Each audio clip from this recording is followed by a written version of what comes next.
In this lesson, I will provide an overview of radars from a non-equation perspective. Radar is an acronym for Radio Detection and Ranging, which was developed during the pre-World War II era. Driven by general war events, the radar technology received a strong development boost during the World War II. Radars can determine the range, detection, altitude, direction, or speed of objects and have two modes of operation, pulsed and continuous. Pulse radars transmit a high-frequency signal. After this impulse signal, a long break follows, which the echoes can be received before a new transmitted signal is sent. Continuous radars transmit a high-frequency signal continuously. The echo signal is received and processed. The receiver, however, does not need to be mounted in the same place as the transmitter. Radar is an active sensor, and you know from the lesson on remote sensing that active sensors provide their own illumination, which can operate in either day or night. Also, a radar can be configured using either a monostatic, bistatic, multistatic, or passive modes. In a monostatic radar, the transmitted and receiver are co-located.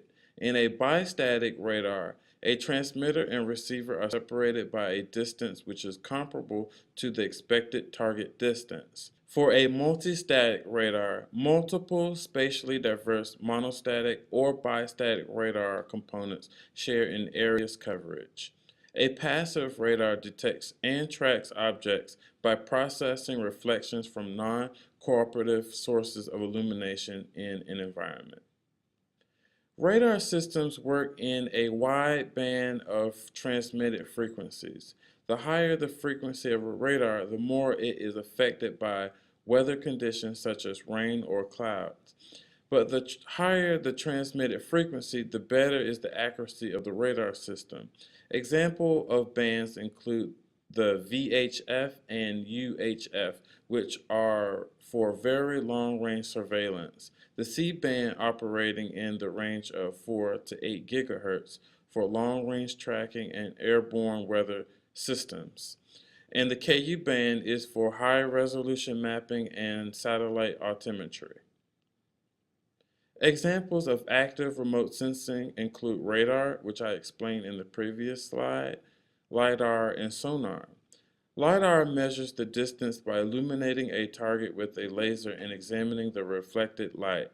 Sonar, of course, is a technique to use sound propagation to navigate, communicate with, or detect objects on or under the surface of water.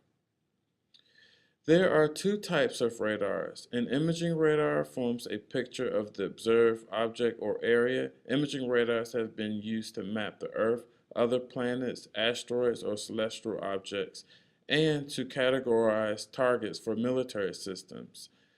Typically, implementations of a non-radar system are speed gauges or radar altimeters.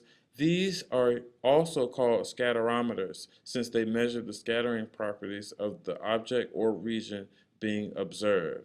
Non-imaging secondary radar applications are immobilizer systems in some recent private cars.